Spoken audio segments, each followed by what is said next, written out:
systems go. Clear for liftoff.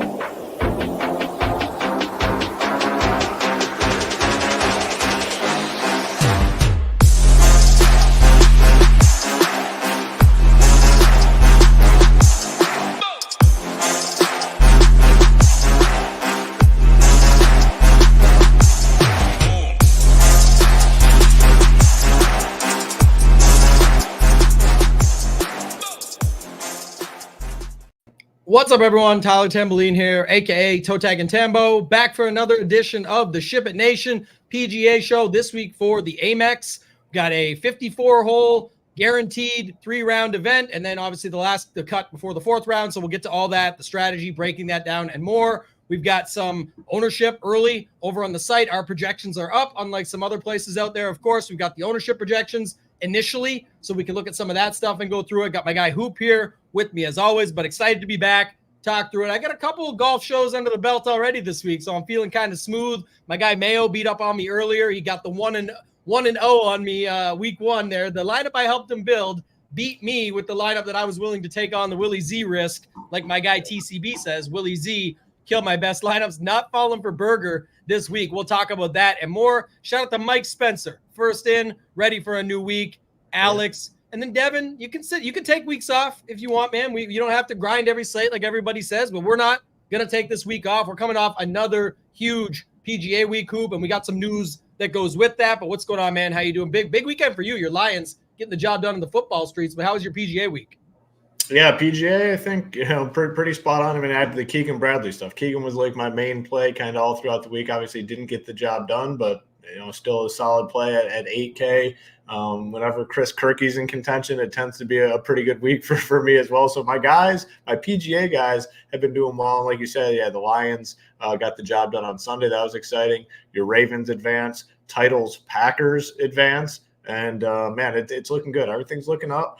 This week, yeah, it's an interesting dynamic for sure with the 3 courses. But, again, there's going to be definitely an advantage in the Showdown streets, which we'll talk about as well here throughout the show, kind of just touch on that. You got the 3-course rotation. Some play easier than others, although it seems like over the recent years, and you can verify this, that it's kind of balanced out a little bit more. It's not the one. I know the one used to be like way more difficult, but I think the past couple of years, it's not as big of a difference between the 3, which we'll definitely touch on. But we have some big names here. Obviously, Scotty, Xander, Patrick Cantlay. We'll break it all down. And it was a big week. And congratulations to you to advancing to the next stage, King of the Desert. A big accomplishment there. And then a lot of other members had successful wins. And the nice part about it all, when you sign up for content at shipitnation.com, you are getting basically an industry low price tag, and the value's through the roof. So you're able to play more contests with your money.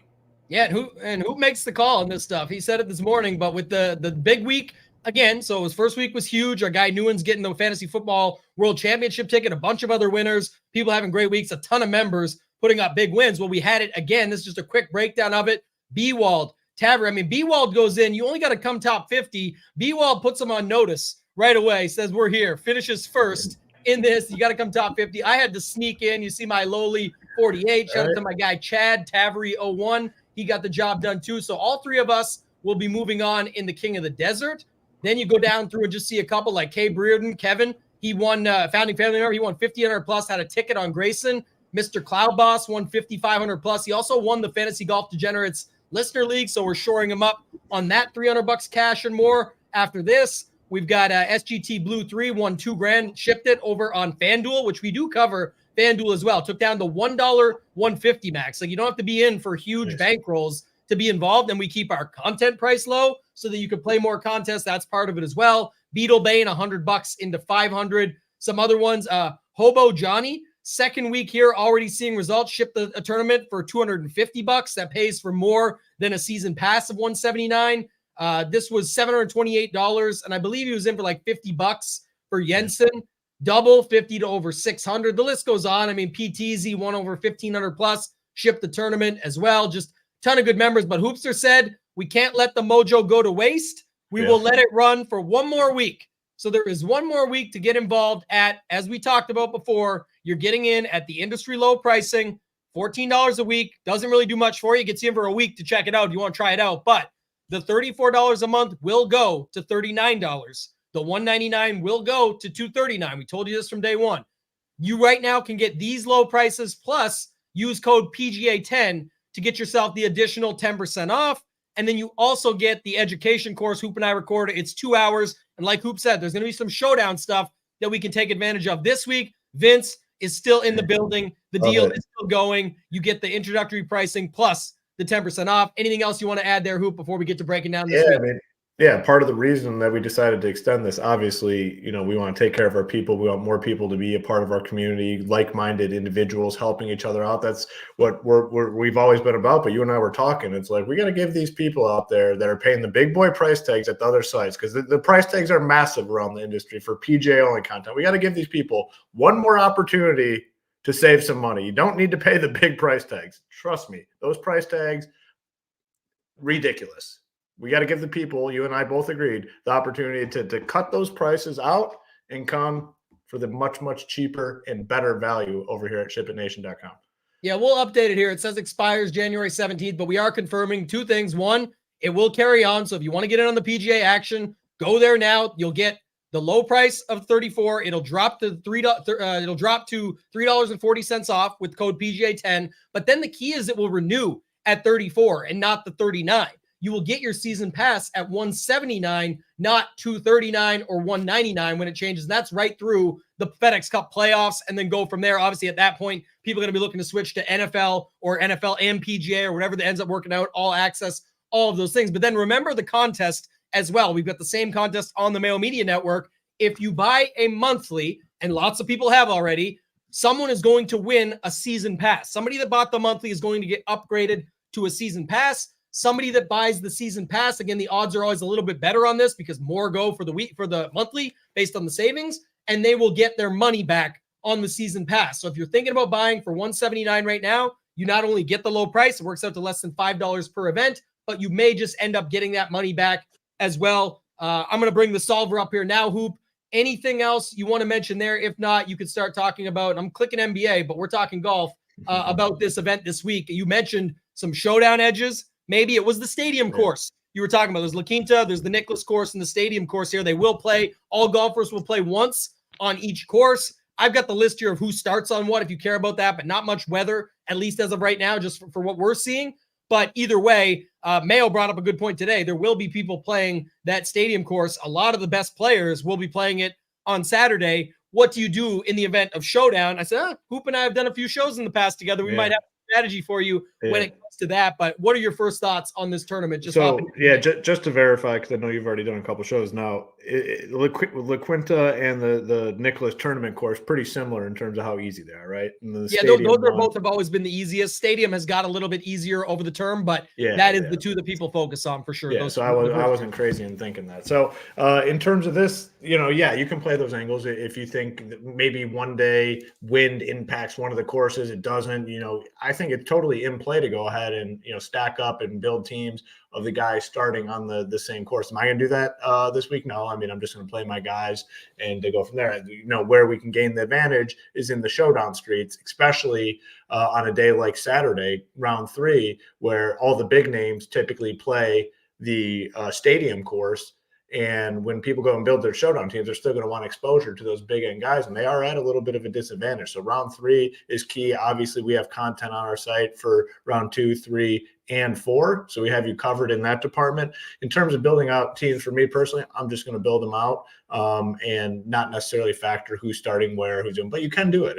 Maybe it works. I don't know, but it's not going to be for me this week. The one thing that definitely stands out in this field is we have some of the big boys back. We have Scheffler, we have Xander, we have Cantlay, your boy Sungjae, pretty expensive at 10-1. I think that's a good talking point. Then you got the guys like JT, you got the guys that kind of struggled a little bit, Ricky and Tony Finau, and then it does fall off. You get in the 6K range. I was trying to find my guys in the 6K range to talk about before the show, and I went down there, and it gets tough. There's not too much down there, but everyone gets 54 holes. This is very unique because a lot of times we either get the 36 hole cut or you get no cut events. This is in between, so it's kind of like a pseudo no cut. Everyone's guaranteed the 3, so I think you can be a little more aggressive with those teams when you're building them for that reason. Everyone's going to get at least 3 rounds, and then make the cut. And then everyone plays the stadium course, whoever made the cut for round 4. So, it's nice to see some of these names, I'd say, back in the mix this week, and,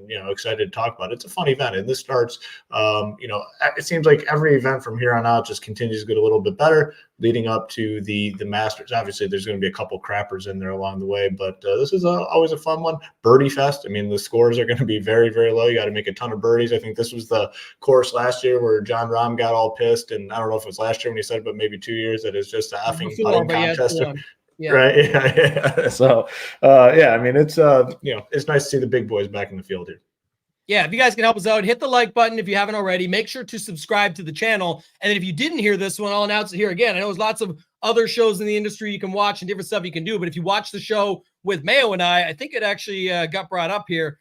Go collect. Our guy says, did you make contact with Michael Kim yet? Mayo's going to try and get Michael Kim over on his show. But we did announce on the show that with the earlier talk of the King of the Desert, that I will be giving away, if I can make it to the finals, 5% of a top 3 finish. So I believe third is 100,000. That would be $5,000. I'd be giving away up to $25,000, which would be 5 winners of 5,000, running it back just like I did at the King of the Beach, trying to make this thing come true. It'd be good for everybody involved. But what you have to do is you have to subscribe to this YouTube channel right here, the Ship It Nation YouTube station. Subscribe to our channel. It's free to do.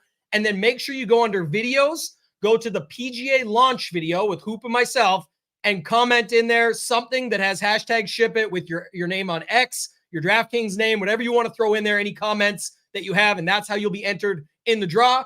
This week, got to come top 15 of the top 50. If that happens, be in Arizona live for that event. I'll be in Arizona live. Hoop will be there as well. The rest of the Ship It team, our friends over at degen75.com will be there. It's going to be a great event. I know our guy Benet is going to be down there, and I'm the same way. This is what happened. The -2 cut last week kept me from a big week.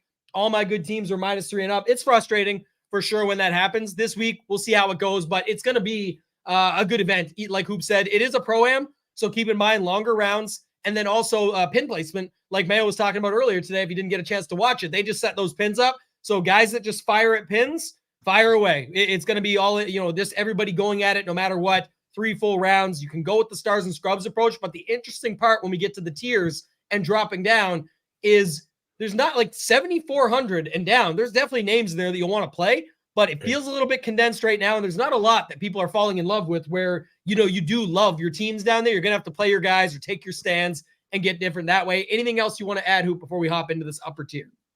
Well, I mean, we definitely have a pretty big advantage on the show. I mean, with this being the Pro-Am format, I mean, we do have a previous Pro-Am player, live on the air. So, I mean, that's definitely a leg up in regards to the analysis here today. I think he's in the field. Your boy Chesson, he's down there at 7,100. Chesson is also in the field. Yes, he's in the field. Him and I are boys. You know about his Pro-Am status and what he can do in those tournaments. So we'll have to wait and see. Won't be talking about this guy. Sorry. Bye-bye. That story's done. He had his 15 seconds of fame. Michael Block, hit the block, buddy. You're done. So let's move on. Let's go to this upper tier. We got Sung Jae. You made fun of my guy, said he's too expensive at 10-1. All the way up to the guy Scotty Scheffler at 11-4. So Scotty, Xander, Cantlay, Sung Jae. Talk to me about this range up top. It definitely wasn't a shot, but it is a higher price tag than we've recently seen on a guy like Sung Jae. Definitely not a shot because I do have some interest, but the Scheffler price definitely stands out at 11-4. It just could be way higher, I think, in my opinion. Like 11-4 is just an extreme value for Scheffler in this field. He's basically like 5-1, 5.5-1 to win the event. Typically, guys with odds that thin, we see in the 12K range. 11-4, I think, is just way too cheap for Scotty. And early indication in terms of ownership is that it's not going to be too crazy. And if that's the case, like, man, I just got to take a massive overweight approach on a guy like Scotty. It's going to be relatively easy to play multiple of these guys if you want. Schauffele comes in $500 cheaper. I think he might be the one that potentially gets a little bit squeezed here in this range because Cantlay has a really good course history. He is $100, which it's not a big difference, but I think people click Cantlay over Xander because of the course history and how well Cantlay has played here. And then you have Sung Jae, who comes in quite a bit cheaper. I mean, a $700 discount down to Sung Jae. Since we started doing these shows, I don't know if you remember last year, I've always enjoyed playing Sungjae. Like he's a guy I typically look to, but a lot of times last year I got on him because you supported him, and you went through a Sungjae stretch last year where that was your boy.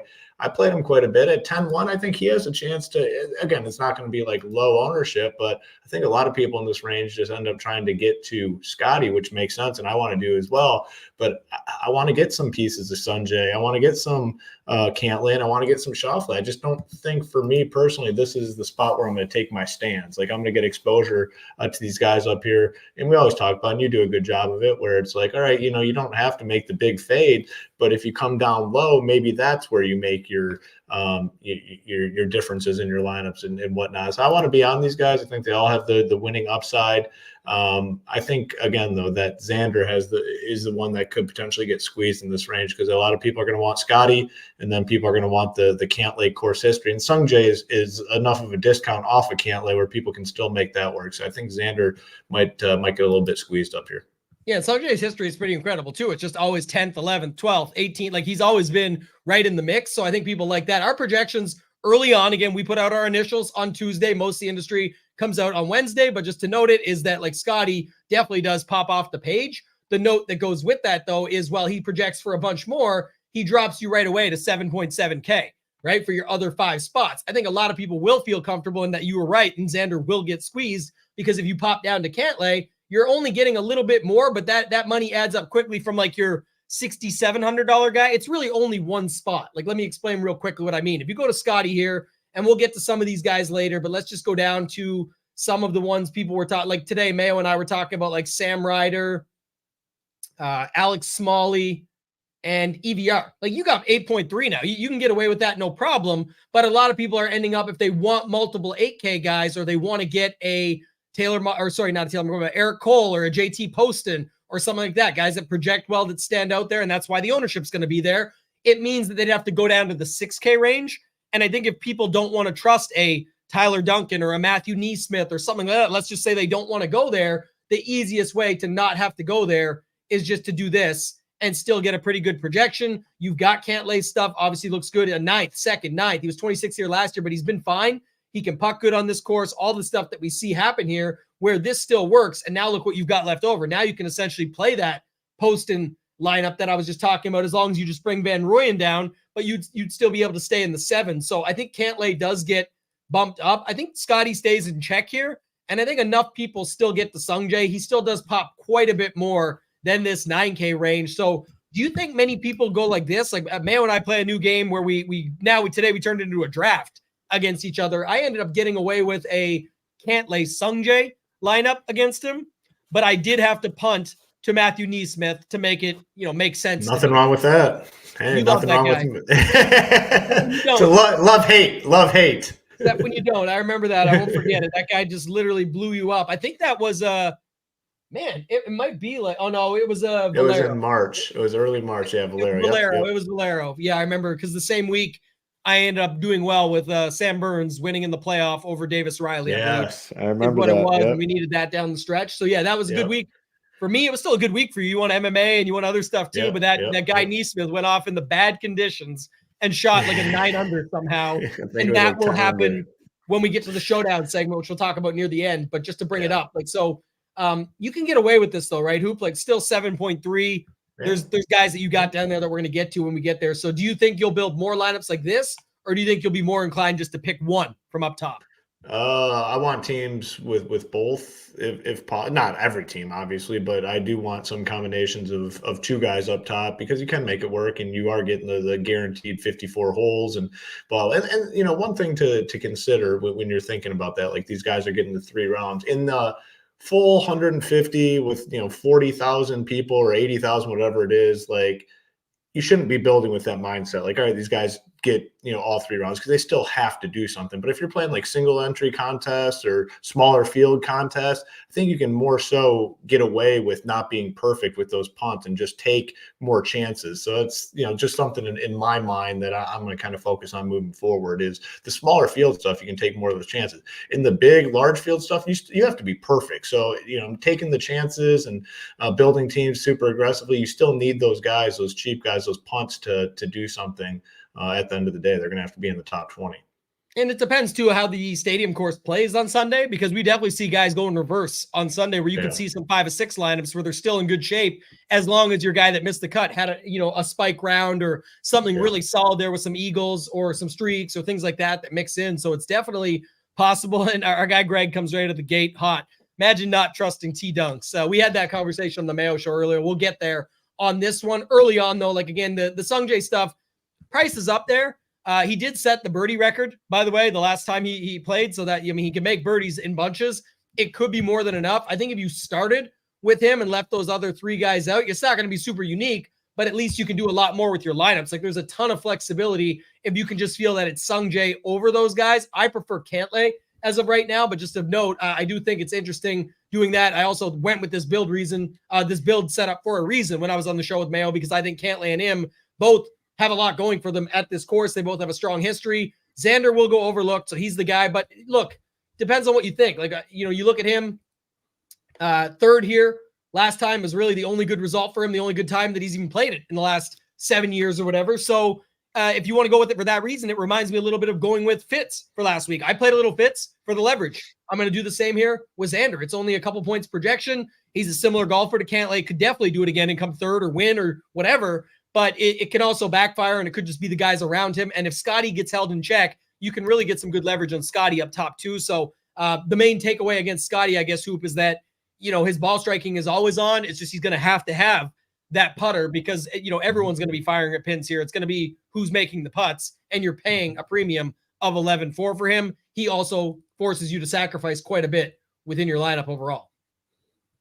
Yeah, the price. I wish they put him at like 12K or something. Like 11.4 is just like, I know it like doesn't seem like a big difference, but someone like him 5-1 should be like much more expensive. But again, though, it's not looking like it's going to be any sort of crazy ownership. It's not like it's going to get to. It's not like it's going to get to 35 or something. Early indications are in the mid 20s, and for me, that's just too low for a guy like Scotty. But yeah, you're right though. He's got to make some of these damn putts, and it is frustrating when he misses those short ones and can never get anything to fall. He'll have to make some. I think he does. So yeah, I'm okay with that. Let's move on. Let's go to this 9K range. You got Chris Kirk, who, it's an interesting topic between him and Poston, because I was talking about this earlier, but I thought this one did stand out to me of like, Poston has that huge round on Sunday. He's been playing great anyway, so it's not to take away from him. I'm saying he definitely went extremely low on Sunday. Kirk did nothing on Sunday, but Kirk still played well the first 3 days, especially coming off of a win. He's still been pretty good here. If you look up Kirk here, 3rd last year,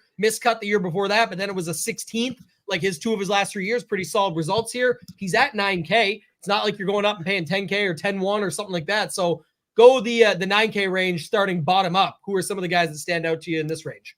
Yeah, I think honestly for me, it's one of the more clear-cut ranges in terms of what I want to do, how much exposure I want to get to guys, the guys I'm playing, the guys I'm fading. Kirk and Poston, I'll just be on them both. I mean, I don't necessarily need to make, especially, if you're if you're hand building or just building one team and you have to make the decision, for me personally, it'd be a tough one. I would probably lean Poston, maybe. I don't know. Like, I like both these guys. These are 2 of my boys, guys I play every week. So I don't want to make that decision, but I'm in on both in 150. I think they're both great plays. Poston's playing well. Kirk's playing well. 9K, 91. You can easily make it work. The next 2 guys, I hope their name brings ownership, because I'm going to be off of them. Ricky and Finau. Ricky's been playing bad for a while, and we really haven't seen signs of him turning around. Like, he had a great season last year, no doubt about it, but he fell off at the end and hasn't really recouped. He's going to have to show me something before I get back on him. Finau, the results just have not been great. Fine being off him. And then Sam Burns, just to me, is not even in this field, is not a 9.4K guy. Like, I just don't think he's very good. And I think everyone around him is better. He's like my least favorite guy in this range at 9.4. Easy fade. You have Minwoo Lee at 9,500. Got winning upside. I mean, the guy has winning upside, which is what you want. The price, 9.5. We're not typically used to paying the 9.5 for Minwoo Lee. But I'm in on him. I like him. And again, when he's on, he has the chance to win events, which is what you want. Jason Day, fade for me at 96. I won't be playing him. And then I will get some JT. Just honestly, the reason I'm playing JT is maybe this is the year he turns it around, and I want to be ahead of the curve if it is. Like last year sucked for him. It was a terrible, I'd say embarrassing season for him.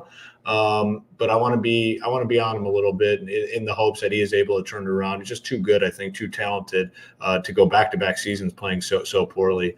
And then Tom Kim at 9.9, again, the price is a little higher than you want to pay for Tom Kim, but I like Tom Kim here, and I'm going to be on him. So, I mean, this range, again, it's clear. It's Tom Kim, JT, Minwoo, Poston, and Kirk, and I feel pretty good about fading the other guys.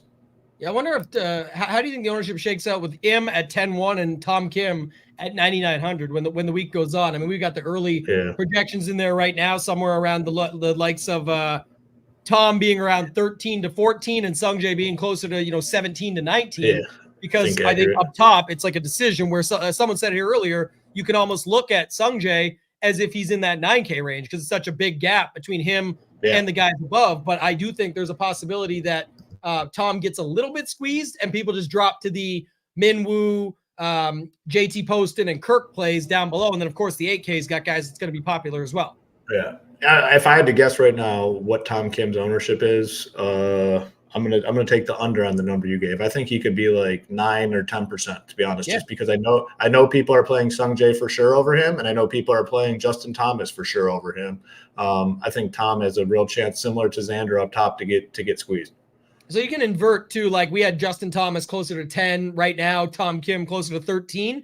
You could probably just flip those and say more people are going to go to JT because of that. I mean, the one thing there is that he's got like no history. It's just people thinking he's going to turn it around versus Tom Kim played here last year and got 6th. So I think that's what people, again, I've heard a lot of people talk about Tom Kim. So we'll see what happens with it. I know a lot of people bet him as well. I got him early. He came out at like 28 to 1. So a lot of people bet that. Now he's down somewhere closer to some places, even 18 to 1, 21 to 1. Like I've seen different numbers, 22 to 1, all these things. But I think you can still find 25s, just to note on that. I like your Minwoo call. The one guy that I guess the only one that kind of stood out to me that could be two guys, but I would say more so Finau. Like Finau could be this week's kind of Keegan Bradley, the guy that just isn't going to show up. Like I guess it's hard for me between Burns, Finau, and Fowler.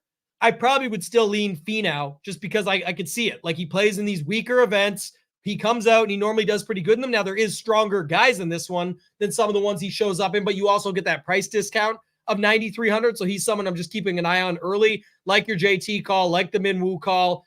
Poston over Kirk is also how I see it. And I put this on the screen, but if you go Poston Kirk and don't worry about deciding between them, just play them both, you have 8K left. And like I said, when you get down here later, if you don't want to play some of these guys in here that you're uncomfortable with, what's one way that you can avoid that? Well, when you got 8K left here, you can play the couple that you feel comfortable with and then land in the 8K range, which we're about to get to now anyway. So it is a way to get different.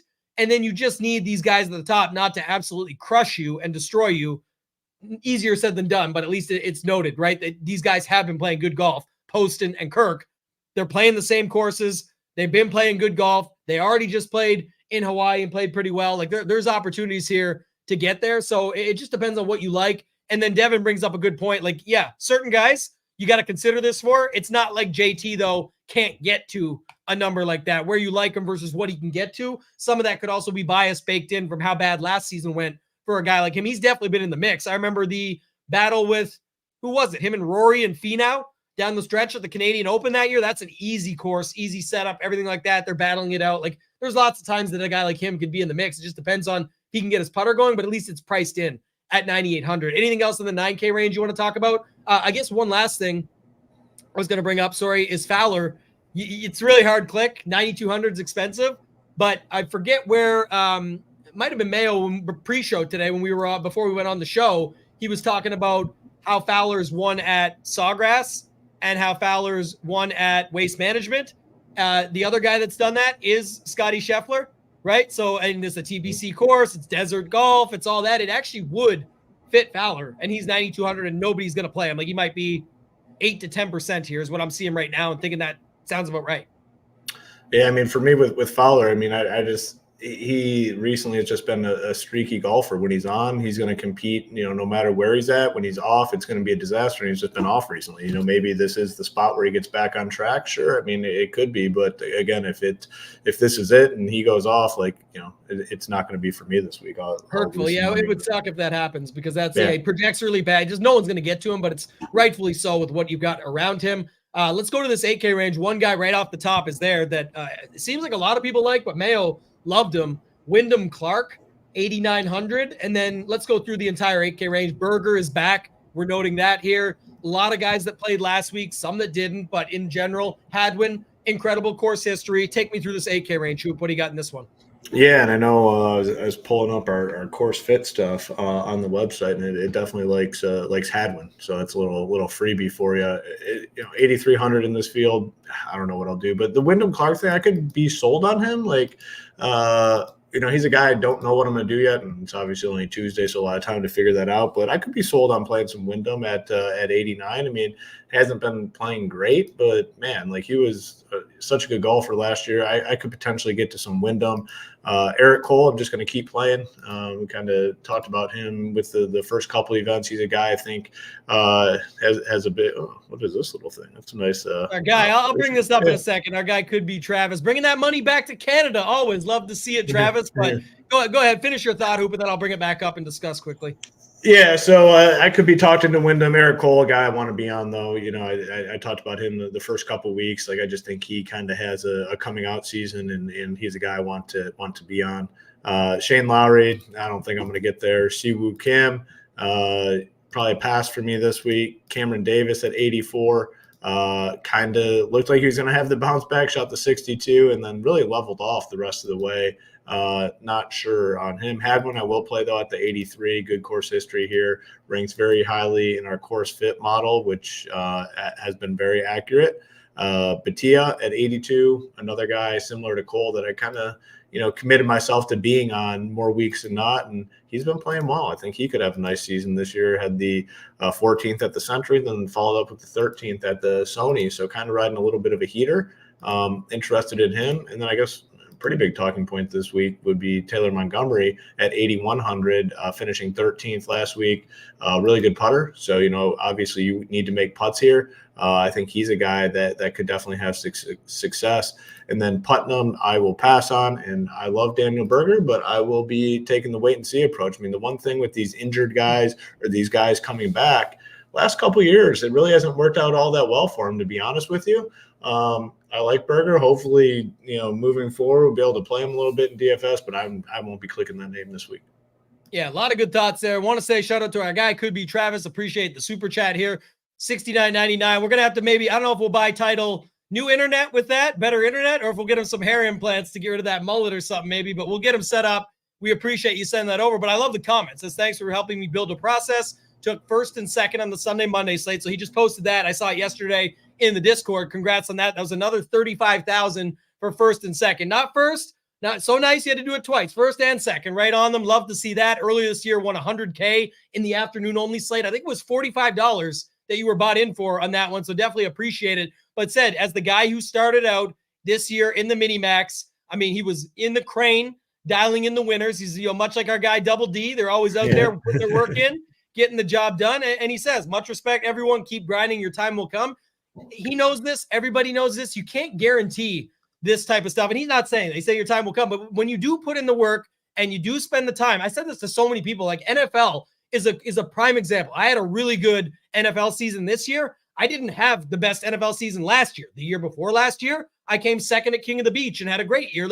You can have up and down seasons and years and everything as you go throughout, but you're always learning stuff. That's the key. And everyone's going to talk now about their community and all this stuff and these things. I believe, very biased, but I do believe ours is the best when you come in and check it out. That's why you always see the people in the YouTube chat saying it, not just us telling you about it, but it's when you're around the like-minded individuals in there talking about this stuff and having these thoughts and getting ideas. And even if you're just lurking, you don't need to say anything. There's so many people I know that are in there. It says there's 200 people online and there's 5 people talking in the chat. That means people are reading what they're writing in the Discord, and what they're talking about is game theory, strategy, correlation, leverage, all these different things and keywords. But when you start taking these ideas, making note of them, I said it today with Mayo. I deleted one of my notes on this specific tournament. I take notes after every tournament, part of my review and analysis process where I go through and do it. We have that in the course that comes with it. I'm going to show you the course fit rankings in a second and spoiler alert it, but we have it in the PGA course talking about this stuff.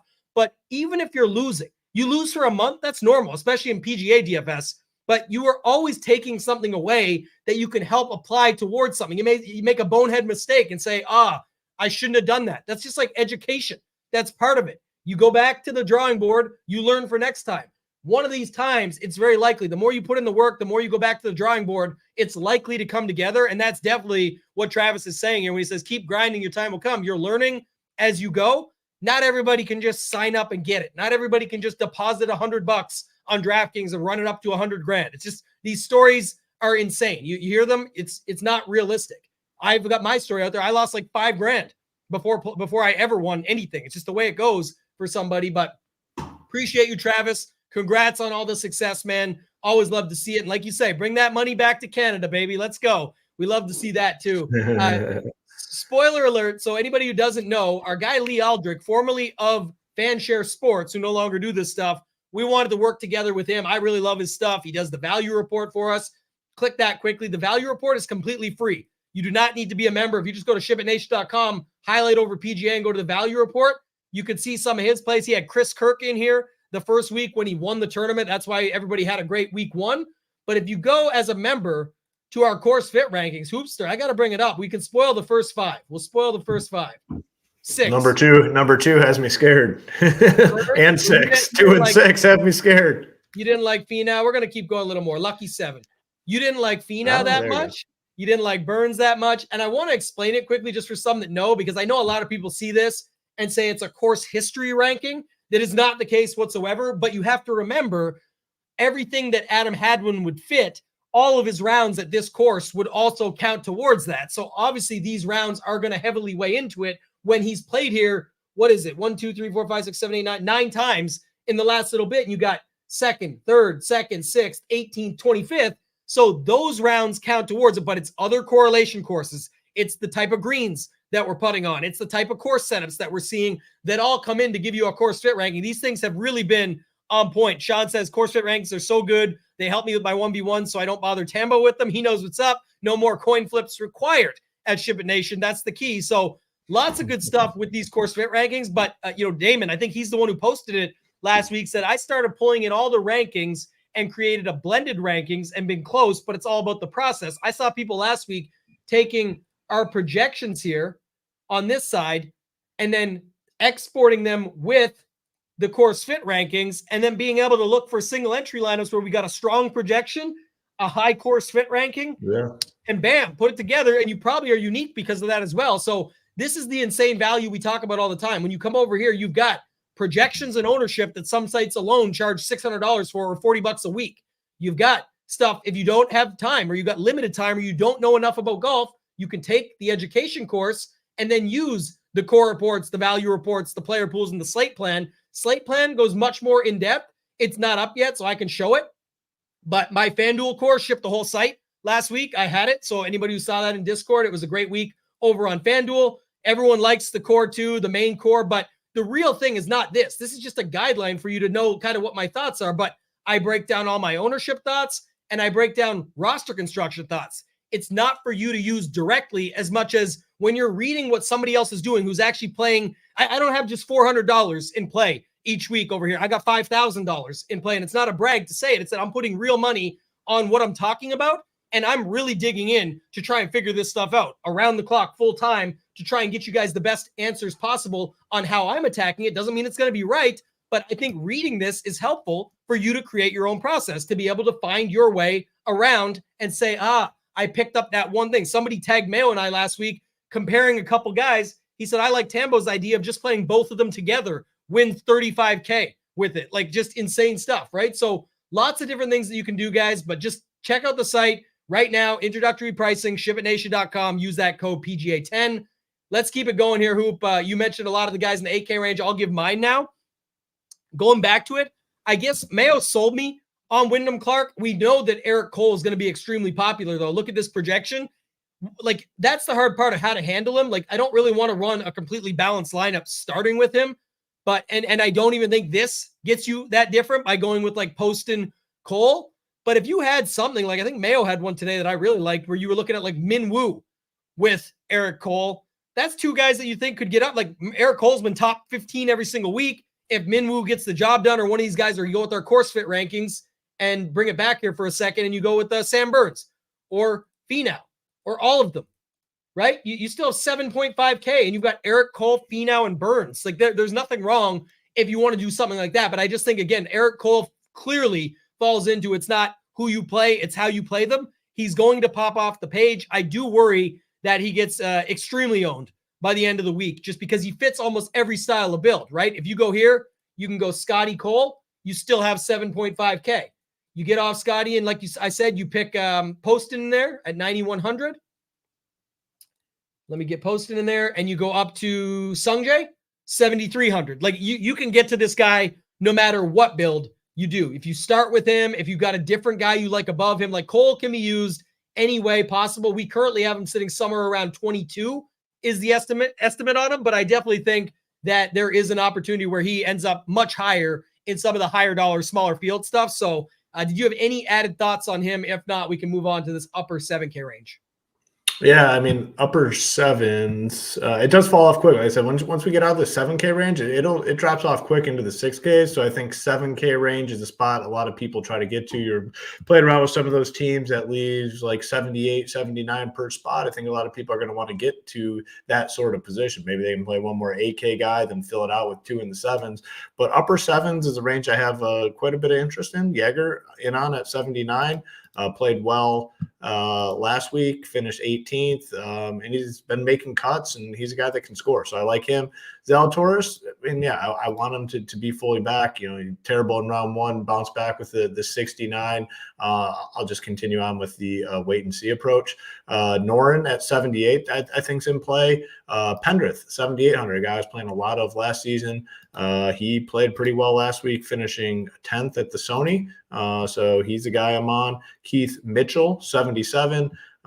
In these sort of fields, like I'm fine getting some Keith Mitchell. He can score, he can get hot, he can get to the top of the leaderboard, everything that you kind of want. Dietrich at 7,600, fine playing him. Adam Schenk, 7,600 as well. I really like him, probably one of my favorites in this range. Played at the Century to start the year, finished 29th, but that was a pretty strong field at the Century. And again, he's a guy that played well last season, so I'll be in on him. And then Nick Taylor, 7,500, kind of played well last week too, finishing 7th, and really good over the weekend, 65. So I like Nick Taylor.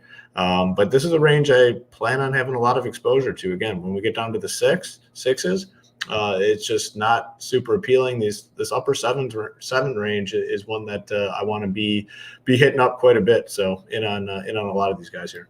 Yeah, well, quick note on like Nick Taylor and Taylor Montgomery's been talked about a bunch this week already, just because it's weird that he finally had his ball striking going, but didn't have his putter. This is a spot. If he gets to even with his putter again, probably could be pretty solid. But him and Nick Taylor and Chris Kirk was still number one on approach for everybody in the field last week by almost half a stroke, besides Taylor Montgomery, who was just behind him. So Kirk, Montgomery, Taylor were the top 3 in approach last week. If you took sort of that showdown approach, which we'll get to some stuff on that at the end, like I said, but if you took that approach and just carried it over, these are all guys that you could see getting into the mix here. I don't know where the ownership will end up on Steven Jaeger, but he did it again last week. People just keep saying no upside. Like he came 18th and you'll say no upside, but you have to value in price. He was $8,100 last week and got you a top 20. Like that is fine. Maybe it wasn't on the winner last week. I'm just saying again, 7,900. If you want to play someone, down there, you can. Bo Hostler, if you think he can get hot with the putter. I know our guy Lee in the value report definitely likes Alex Noren. He stood out to me.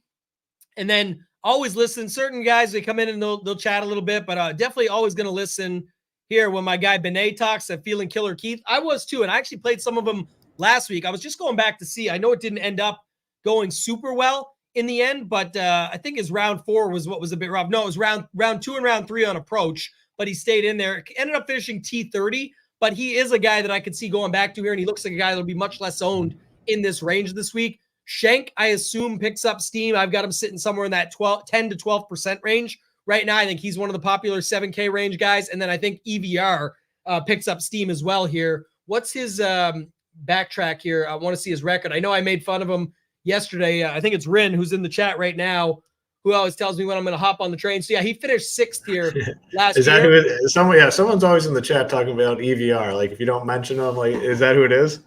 Yeah, of course. And then I always send him this. I always send him this one. That's what I tell you about Showdown, though.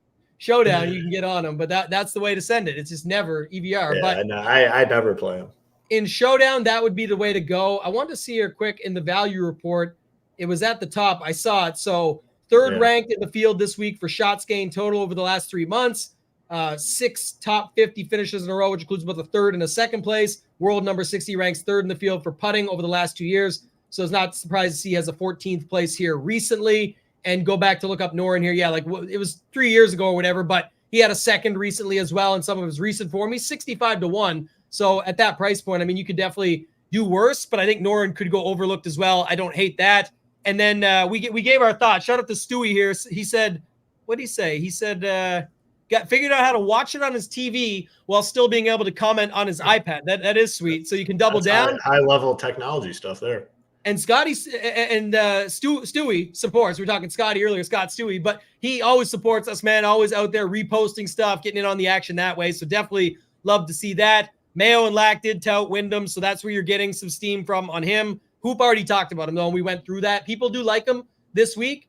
Mayo had some good stats on him, like on why you could play him on some of these shorter courses, what he used to do. He is a better golfer right now. If you were just going to play him from the perspective of the idea of like, I'm playing a guy that's probably undervalued for his price, you've got Eric Cole at 8,800, or you've got Wyndham Clark, winner of the U.S. Open and the Wells Fargo Championship last year, versus Eric Cole, who comes top 15 at everything and a couple of seconds and fifths. So you can argue that any given week, but it's also kind of what the setup of the course is. And again, you're allowed to play them both as well. I don't have anybody else here in this upper 7K range hoop, so take me into this next one. This is where I said it gets a little bit dicey, at least for me. Yeah. So maybe you can convince me, but honestly, this is maybe my 4th golf show, and I still don't really have a set in stone thing here for like the tier rankings on 7,400 and all the way right to the bottom, my friend. Like everybody, I know we're going to do it one range at a time, but let me just count. There is 117 golfers in this range, and I probably, as of right now, couldn't tell you my 3 favorite,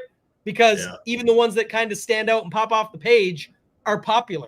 And for whatever reason, like Alex Smalley pops off the page, but he's popular. So I don't know, man. What are you doing in this lower 7K range? Yeah, this is where it definitely starts to fall off. And that's why maybe, we're seeing some lower ownership on those top end guys for this reason, because people just don't want to come down here. And they want to go with a more balanced build, which is weird because you do have some big names in this field. You have 3, of the best golfers in the world, and Scheffler, Xander, and Cantlay. You'd think people would just try to go there, but this is probably the reason why it becomes a little bit difficult, because you're going to have to embrace some of these guys 7-4 and below. And like you said, man, it is not a fun feeling. And you get down here and you really got to sell yourself on these guys. There's nothing that's like, all right, that's jumping off the page that says I want to play this guy. You really have to start to sell yourself when you come down here on these guys and make the case for them. For me, I'll rattle off a few names that are interesting. I don't know how much I'll end up getting to. Alex Smalley at 73. I mean, I don't know, again, how much I'll play of him or if I'll even play him, but he's someone I think you can go to. One guy I definitely will play, though, is Austin Eckroat. A guy had some success last season, played decent last week. I'll be in on him. Mark Hubbard, and it's not because, anything stands out for Mark Hubbard this week. It's because I always play Mark Hubbard. I like Mark Hubbard. I think he can get hot, seems to make a lot of eagles. So I'm always in on Hubbard. 72, Sam Ryder, 72. Sam Stevens played well last week at 7,200. Can he do it again? Maybe. Again, you're just selling yourself when you get down here. Cheston at 71. Yeah, I'll play some Cheston. Again, it's more of a personal thing than anything else. I mean, that's my boy. So, I mean, I'm going to be in on some Cheston. Kazire, 7K flat. Again, another guy that played well last week, finished 13th. I'll take some chances. I'll definitely play some Kazire. And then I'm going to play some Higo at 7K. Again, similar to the Hubbard stuff, I kind of just always play Higo. He's one of my guys. So, Higo, Kazire, Hadley, Stevens, Ryder, Hubbard, Eckroat, Those are probably my favorites. And again, I don't know how much I'll have of these guys, but it does really fall off quickly. And again, you're trying to sell yourself on these guys. Nothing's really jumping off the page. It's this guy's a great play. Do you have any, like, are you at all scared of like playing multiples of them together? Like, how many of those guys that you just listed could you put into a lineup together that you feel good about? Yeah, probably just like 2. And those would be, more Scotty Scheffler type teams, more 10K type teams. Like, ideally you don't come down here because it falls off, and it falls off even more when we get to the 6K range. So yeah, like again, this sort of build. Yeah. No, sorry to cut you off. That's what I wanted to ask you. Because if you go just one more, and I'll pop them out in a second, but let's just say you picked some of the guys you really like. I know you always like Hubbard. You like your boy Hadley, and let's just say this is the way to get to Scotty. You got 8.6 here. I mean, you can make a lineup like this, skip the 9Ks altogether, and skip the 6Ks and even the 10s and get something unique this way. You can balance it out by taking Scotty out of it. You can do a couple different things, but even if you go against that and say, look, my boys are Hadley, Hubbard, and that's going to help me get to Scotty, you can still get away with quite a bit because then you can still get your Cole in and have tons of stuff, right? You can take him out. Something like that. Yeah. You're just embracing, more risk. The more guys you play, I think there is a pretty distinct drop off at like the 7.4 price range. So the more guys you put in a lineup below 7.4, I think you're embracing more risk. Now it's PGA DFS. The variance is very high. We talked about it a ton. We talked about it in the education course a lot, the variance of PGA DFS. So like you're just embracing more of that variance, more of that risk, but it can certainly pay off. I mean, none of those guys in the upper 7s are slam dunk, like have to play type guys, but they are, to me, substantially better than the 7.4 and below guys. Yeah, that's kind of thing. And you got to be comfortable feeling uncomfortable. We talk about this all the time because if you can do that, like you said, you don't even have to jump in. I mean, I'll pick my favorites by the end of the week, but just saying it, like you said, if it is a Sam Stevens, a Sam Ryder, you go Sam squared, and then you like Hubbard, you can do whatever you want. At that point, you just need to be comfortable with at least 2 of these guys and then hope that the third guy comes along for the ride. And maybe it's the 2 of the 3 and you still get a decent enough score out of the other one to squeak a cut and get a 6 of 6 that way. But I would not be setting any rules like that as far as that question was. Like, I wouldn't set that rule. No, like you can definitely get away with it. And there's actually going to be people that definitely are fine with lineups like this, like Tyler Duncan. I mean, Mayo and I built them today. Back to our guy, Rin. Where's he at here? He said, at least Mayo likes EVR. Someone loves me. I will have EVR lineups this week only because Mayo forced me to build them on the show today, and I always throw those into something. So I'm not going to let them go to waste. But just saying that, like if you wouldn't set that rule up. Like look at this. You go here, you go EVR, and you go, who are we using today? Smalley. It's the same 9.5K we were just at with the 3 low 7K guys. It's definitely more ownership, I think, on these guys by the end of the week because these are the ones that people feel more comfortable with. But just to say it, like you can easily get away with this. And if these guys hit, you have a ton of possibilities. You can go 2 8Ks and then pop up. You can go 2 10Ks and pop down. There's just all kinds of places you can go for roster construction. We'll probably have a more clear idea by the end of the week, but I definitely don't hate that call. Some of the guys, like I said, that people already know about, but like the Ben Griffin was the guy that we talked about. Both Mayo and I talked about him. KH Lee, Smalley, Bez was the guy that got mentioned in there. Who else? Mark Hubbard, who you brought up, Matty Schmid, and Mathieu Pavon were guys that Mayo liked there that I thought were interesting as well. Pavon played well last week, right? He was up there. Yeah. And if you go look at his stuff, it's realistic events. He wasn't playing in like nobody events. He was playing in DP World Tour events with strong fields, getting top 10s in those. So definitely don't hate that call. I guess I didn't like it at first, as thinking of more like chasing. But when you do look that it doesn't look like he's coming with as much ownership, maybe he is a guy that you could pop in here. You mentioned Hadley could pop off here. Doug Gim, always capable of going low, and we've seen him pop up. I believe Doug Gim usually pops up at TPC Sawgrass, which is the spot where, again, we're on a TPC course. Maybe that's what it is. I thought Doug Gim popped up at the Players usually. I could be talked into some Doug Gim, but oh man, it's been rough for our boy. Ooh. Let me just see here real quick on this one. So better on these putting surfaces as well. That's one thing to note for him. And then you go, where's it at here? Just trying to find the Players. 6th, 29th. Yeah, he's done okay at the Players. People use that just because it's another TPC course, but I want to see one more thing. Gim had a 5th here 3 years ago when he played it too. So I don't know, maybe he could play him, but you're getting 4 full rounds. So definitely think that it's an interesting thing. And like Stewie says, can definitely be a huge roulette wheel that's the kind of feel that you get with this tournament. Tokyo, I want to know who you were talking about earlier. I know you said Billy Ho. I'll look him up in a second, but you also brought up something about a 3% owned golfer that you liked or something. Who was the person you were talking about there? I'm just trying to see. Always interested to see other people's thoughts that they have, but Billy Ho 18th last week, getting things rolling a little bit early. Yeah, maybe he's played well in some of these TBC courses and stuff too, so we'll have to see. But anybody else in the 7s you want to talk about? Hoop? If not, give me a few names in the 6Ks, a few names in the 6K range, and we'll, of course, have our tier rankings up with our favorite 2 when we get there tomorrow and get all that stuff updated on the site. Yeah. So it is pretty difficult. Will Gordon, 6,900. I think he's definitely a guy that I'll play this week. Bjork, is that how you pronounce it? At 69, maybe. Bjork. Bjork. I prefer Gordon. Maverick McNeely is a guy I want to be on, but man, it just has not been good. Juan at 69, coming off the 4th place, he'll probably be the one that gets the most ownership down here. Definitely will be on Robert McIntyre. Wasn't great last week, but 52nd, made the cut, 6,800. Again, I just think he's better than a lot of these guys way down here, so I will be in on him. Harry Hall at 68. Definitely playing Neesmith at 67, made the cut and must have finished dead last. He was 80th. So in on him a little bit because again, I kind of always am, but I do realistically kind of like him at the 67 price tag. Davis Riley, I'll take some chances on at 66. I mean, unfortunately, just totally a lot of hope for him. People I know had high hopes for him coming in. He's fallen off an absolute cliff. 6,600. I'll try him out though in this field. Damon, I know a lot of people were not happy with him last week. 66. And then Troy Merritt. I mean, 6,500. Played well last week. 24th. 68, 66, 66, 70. I think he's worth a shot for sure. Ches Reavie, 64.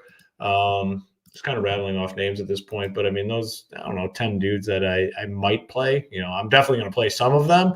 I don't know how much I'll get to each individually, but those are guys I think are potentially in play, but it does fall off quick. Like we talked about, it's not a lot of appeal, and similar to the low 7s, you're kind of selling yourself on these guys. You have to talk yourself into it when you click these names.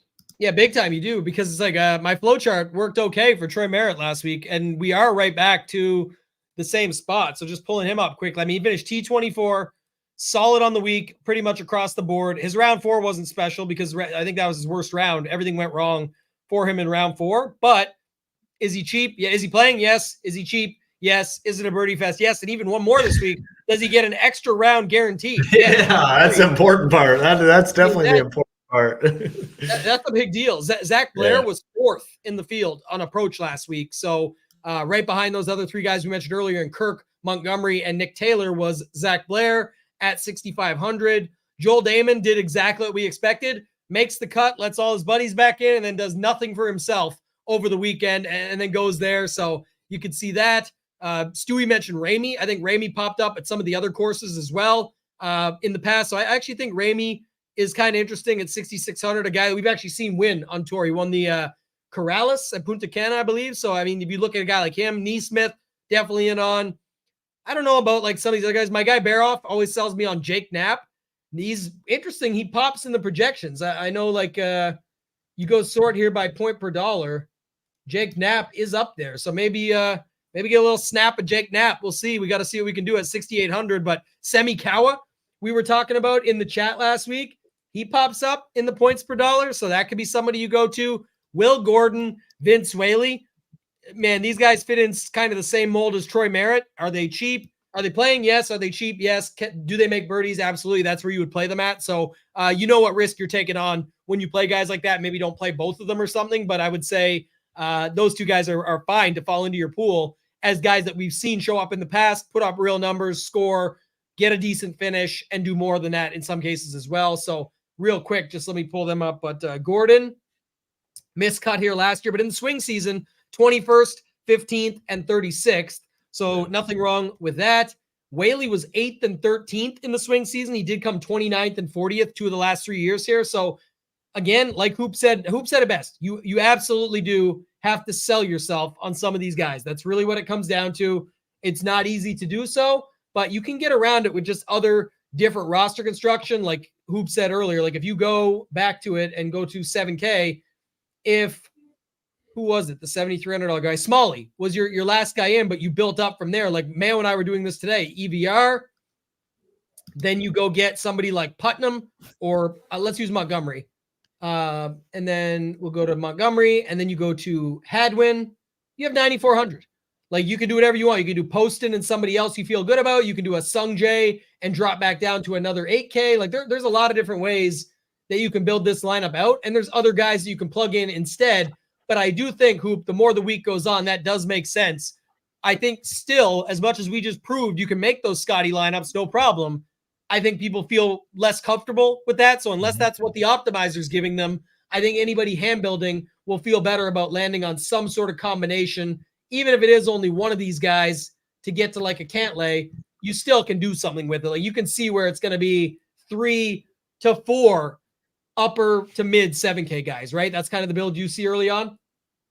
Yes, I do. And just going through and I just ran teams and just to see kind of where we're at. And you do get a lot of Scotty, but the 6K guys start to pop up at a very high rate, a pretty uncomfortable rate, I'd say. So just blindly running teams, based on the projections, you'll get a lot of Scotty, but the 6K guys are following along right behind them. So it makes it, pretty risky. But again, at the end of the day, Scotty's too cheap at 11.4. And, I think we just need to make it work. Yeah, and you can argue too that if you can get the right 6K guys in there, they get the same amount of rounds as the 7K guys until they don't. I mean, if they miss the cut, they don't get it, and those guys do. But there is opportunity with that as well. If you could just skip the 7K range, that would be something that would be unique also. Any final thoughts from you, Hoop, on this tournament in general? Any questions you guys have, throw them in the chat. Should have said it a little bit earlier, but I think we answered most of them throughout. We talked about Whaley. We are back in on that. Stewie likes Whaley as well. Yeah. Greg says going to Ches Reavy. Blair, Ramey talked about those guys. Who else? Yeah, Whaley, I could, let's see, 69. Likes, he's already in on him, he said. Yeah. Oh, this point I want to bring up was true. Smalley's a guy missed the cut last week. 2 very good days, stats all across the board except the putter. So if you want some, I can't really say it because I always make fun of that, but you can go back to him. I don't think it's going to be flop leg though, because I think he's still going to be super owned. So it's not like you're getting, when everybody decides to go off of him. We'll see, but it looks like he's going to get some love. Any Kuchar love was brought up. He's the guy that could be flop leg. He let everybody down last week. I don't know why you would go away necessarily here besides last week's result, but hasn't played here in a while. But when he did play back in the day, 2nd, 16th, a couple of good results, stats still show up pretty much the same. Yeah, I'm not really a Kuchar guy. I'll play him sporadically throughout the year, but something really has to pop off the charts for me to back him. And I'm just not seeing it this week. So big time course history play last week for him versus that really, if anything, should just tell you that, remember, just because Adam Hadwin's been incredible here all these weeks, he did just miss the cut last week. There's nothing to say that just because he came 2nd, 3rd, 2nd, and 6th here back from 2016 to 19 means he's going to have a good week this week. So I definitely think that's something to keep in mind. We talked about this off the top of the show, but definitely stars and scrubs is possible here, Steven. No problem at all. I think people will eventually get there with their builds, but I do still see a lot of hand builds and stuff in the higher dollar, smaller field, trying just to round out in that sort of $7,200, $7,300 type range and just get a more comfortable lineup of guys they like. And hopefully all the chalk doesn't smash again this week, because I don't want to play all of it. That's for sure. Yeah. As always, we get our content up nice and early, so you guys can get over there, digest it all, hop in the Discord if you have any questions. Good conversations going on basically around the clock. Make sure you get in. Last week for the discount, the deal, which, man, it's just substantially cheaper than the competitors in the industry. Want to give all you guys an opportunity to get this low price. If you are paying the big boy price tags, it's only 3 weeks into the PGA season. There is time to turn around, get that refund, cancel that other one, get on over with us. Cheapest, all-in price, with best value in the industry. There's no doubt about it. We made a commitment to ourselves. We made a commitment to our members. We made a commitment to our future members to provide an all-encompassing product for a much, much, much lower rate. And that's what you see right here on your screen. There's no turning back. Members are winning. Our team is winning. It's not going to stop all season long. Now is the time to join us over at SHIPIT Nation. Yeah, one quick note. If you do want all the sports, that's the other thing. Some places are charging $60 just for golf only. This PGA 10 code does work on the all access as well. We'll take it to $62, and you will get right now the remainder of the NFL playoffs right through, as of now, you'll get right through Super Bowl because Super Bowl ends on the 12th. So, or the 11th or 12th. I can't remember. I think it's the 11th. NBA full swing right now. NHL going on. MMA is back. PGA, you get access to the other courses, NFL and NBA for future stuff. And for next year, get into the Discord, get all the access, the projections, ownership for all of those sports as well. So now is the time to check it out. Like Hoop said, lots of other good stuff going on. Real quick, Hoop, the Showdown stuff that we brought up, I will go on to that. We'll spend the extra 5 minutes here just so people know. First off, if you don't want to sign up and you don't want to put your credit card info, anything like that, you can go over to the site, just put your email only and sign up, and you will get the segment, the 15-minute short segment of the Showdown stuff that we cover in the course, just the mini course. We're only giving away a little bit of it. You can click in, see what it's all about. It breaks down the lowdown on Showdown, some general strategy and concepts, weather and wave stacking, in-tournament stats and how to use them, roster construction for Showdown. All of that and more is included in that course. But just talk quickly on the Showdown stuff you mentioned there, Hoop. Like, one thing Mayo brought up was on Saturday, a bunch of these good players, I believe it's like Scotty, Xander, Cantlay, JT, Jason Day, Sam Burns, Finau, Fowler, etc., will all be playing the quote-unquote hardest of the courses. How do you fade all those guys on round 3 Showdown, or do you at all? Like, that's kind of the question. How do you handle that situation? Because it makes it tough and it's fun for Showdown. Yeah, it's an interesting dynamic because, first off, the stadium course, when you stack it up against these other 2 courses, is more difficult. But it's still not a very difficult course, right? It's still an easy course, and these guys are the best golfers in the world. They can overcome playing on the 3rd most difficult course out of 3. But again, it's not a hard course in terms of PGA difficulty. So these guys can easily tear it up. So it is an interesting dynamic for sure. I mean, there is no doubt about it. It does make it interesting because the guys that are playing there Saturday can overcome it. You can leave a crap ton of salary on the table and just fade them and just say, you know what, I think the winner's coming from these other courses, do that sort of thing. But it's going to be hard to spend all your salary if you do fade those guys. So it is an interesting dynamic. We'll obviously have you covered. We'll have our content up with our cores, player pool, all that sort of thing. But it makes it interesting for Showdown. Yeah, I like it quite a bit. The other 2 days, like obviously when you just have those good players on those easier courses, I'm going to focus on that. But I said to Mayo, like I almost can treat it like a 5-1 like we do in football for Showdown, where it's like, on Saturday, I'm going to still be fine with Scotty on the stadium course, especially if he's playing well, or whoever of that bunch. If it's Cantlay, if it's Xander, they're having a really good tournament so far, 2 days in. I got no problem mixing them in with some of the other guys on the other courses and just getting your scores that way, whereas most people usually try to avoid it. And everyone says, oh, everyone's following everything now. They know what you're doing. It's not the case. We live in a bubble. It's such a small percentage of the field that's actually doing it. So I think that's going to do it, guys. Appreciate everybody tuning in. As always, again, go over to shipitnation.com. Use the code PGA10. Get in on all the action. We got you guys set up with everything you need to have success with DFS. Big announcements coming up soon. We'll tease that at the end, but there's going to be a lot of good things coming in the year 2024 over at the Nation. So now's the time to get in. You're going to want to trust me on that. That's going to do it for this one, guys. For Hoop, for myself, ToeTagginTambo. Let's ship it.